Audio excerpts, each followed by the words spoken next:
Hello everyone, this is Bob Ryan from the Shed app. Today, I want to talk about the Operations feature. In the Shed app, Operations can be used to set up piece rate tracking and payment for shop employees to happen automatically, saving you and your team a lot of time.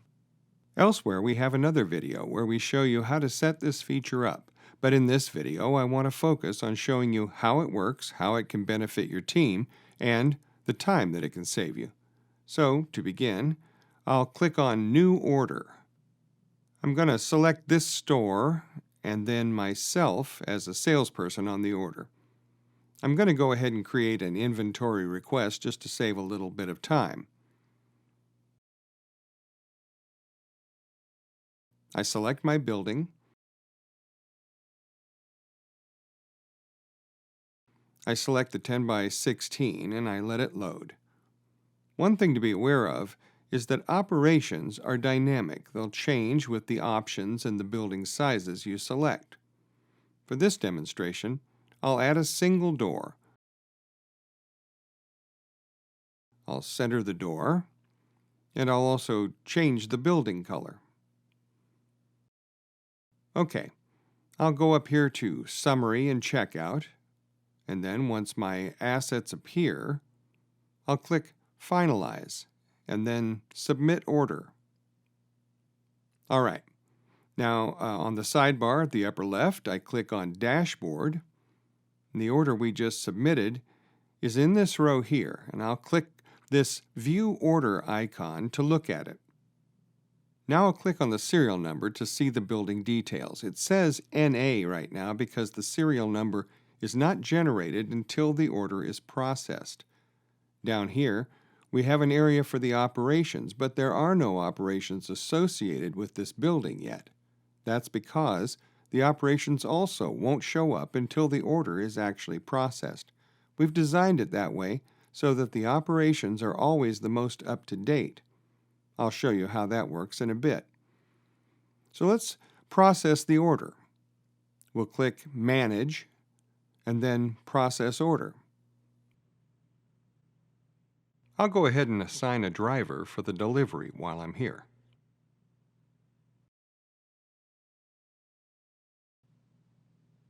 Then, in the sidebar, I click Manage Orders, and let's take another look at the building. Again, I click the View Order icon, and as you see, I now have a serial number because I've processed the order. I'll click on the serial number and then scroll down, and you'll see that I have 3 operations. I've got framing for $147, painting for $35, and roofing for $24. That's specific to this building, the 10 by 16 A-frame with one 4-foot shed door. I want to show you how this works if we have to make a change to the order. So I'll first click on Manage and then Request Review. And you'll see here we have a change pending now on this order. I go back here to Manage, then Load on the drop-down that brings up the building summary again. I come over here to Design, and for our order change, I'll add a second door.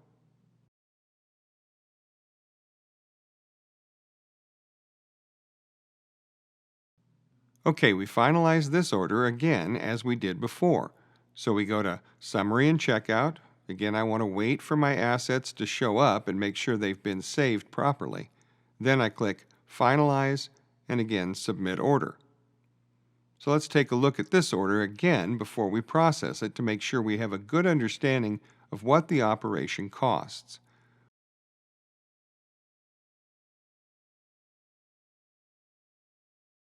We haven't processed the order. You can see we've added the second door.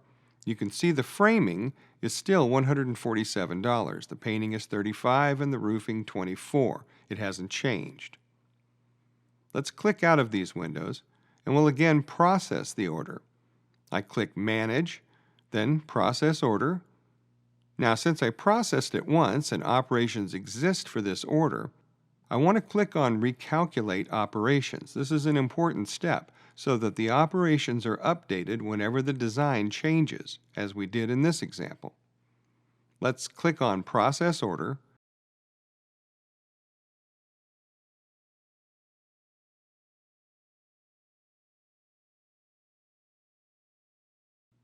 We click on the building serial number and you'll notice that the framing is now $174.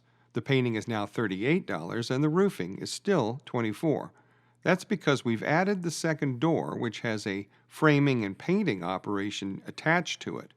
A door doesn't affect the roofing operation, so that doesn't change.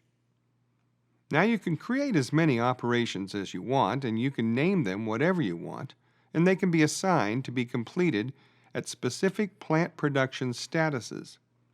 You'll notice here that operations can have a user assigned to them.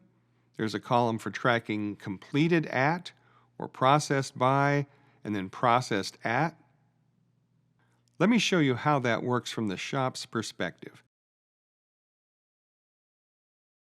I'm going to come over here to Manage Throughput, and I'll find the order that we just created. That's going to be this order here. I come over to Manage Workflow, and you'll notice here that we now have an Operations Timeline tab. We click on that and have a page that shows all the production statuses, and then we have operations that will be completed for each production status. You can customize this and set it up as you would like, but for this demonstration, what we've done is to set up framing to be completed when this framing complete / ready for paint status is reached. We've set up painting to be complete when the paint complete ready for windows and trim status is reached. And we've set up roofing to be completed when the ready for final inspections production status is reached. Each of these has an Add button, so that I can add additional operations if I would like to. We've done this to provide you with plenty of flexibility because we understand how operations can be interrupted unexpectedly. Each also has an Edit icon. I can edit this as an admin only. Your shop employees can't edit these fields, but admins and managers can. I can assign this operation to one of my shop employees, so let's assign it to the TSA Builder, and we'll click on this check mark to save it. Okay, so framing has been assigned to TSA Builder. What that means is that no matter who completes the operation with the scanner, the operation will always be assigned to the TSA Builder. I can change this if I need to, providing that I'm an admin or manager on the system. Now, if we contrast that to painting, which does not have a user assigned to it, the painting is going to be assigned to the user that completes the action in the software. Let me show you what that looks like. I'll go up to the tabs and I'll click over here on Production. And I'm going to click on Work Order to generate a work order. I'll show you what the shop floor is looking at when they're working with this. I'll click on the QR code and select the option Open Link in New Tab. Then we'll select that tab so that we can get a good view of what the shop is looking at. You can see all our production statuses here. Nothing has changed. But we also have the operations timeline up here. This is what can be seen by employees or anybody in the shop floor.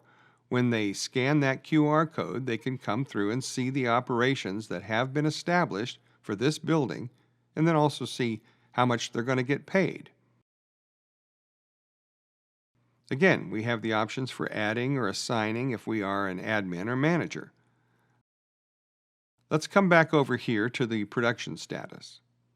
As a reminder, we've set up these operations to be completed when specific production statuses are reached. So, as I click on Floor Framing Finished, I can confirm the status change. No operations are completed. But if you recall, we set up framing to be completed when the Framing Complete Ready for Paint operation or production status is reached. So let's click on that now. I'm prompted as a reminder I can update the status, but this is also going to complete the following operation, framing. And that operation has been assigned to the TSA Builder, so even though I'm completing this as a TSA admin, it's still assigned to the TSA Builder. Again, as an admin or manager, I can change who this is assigned to if necessary, or I can change the amount. Let's go ahead and click on Confirm Status Change. Now we're ready for Paint Complete, and you'll notice that now the painting is going to be completed. This has been assigned to the TSA admin because I'm the person that's updating this production status. Again, I can change this to an employee, but admins and managers are the only ones who can change that. So now I'll click Confirm Status Change again, and then we're ready for final inspection. Again, this has been assigned to me, so I'll click once more on Confirm Status Change, and finally, we can mark the building as being ready to deliver. Alright, so let's go back up here to the Operations Timeline tab, and we can check out the history on this set of operations. We see that this operation has been completed by the TSA builder, and he's going to be paid this amount. We also have a timestamp for when that operation was completed. This one has been assigned to the TSA manager, and this one is assigned to me because I'm the one who completed it, and I did not assign it to anybody else. Alright, so the final step in this is how to process payables. When it's time to run payroll, you'll come over here to Process Payables, and this is very similar to the Salesperson Commission function. I click on Operations, and like Salesperson Commission, we can set up the date that we want to process the operations for, and then we can select the users. I'm going to select several users here, and then click on Generate Preview. Like Salesperson Commission, I can click these boxes to select which operation I would like to process. If I click here on Modify, I can change the operation amount in this field. Then, I can elect to either process or skip. I'll choose Process, and this is going to prompt me to download an Excel spreadsheet if I want one from my records. I'm going to go ahead and skip the next one, and cancel the remainder. Okay, so that's a demonstration of how you use operations and how they can save you time. As always, I hope you find this feature helpful. See you next time with more simplified shed stuff.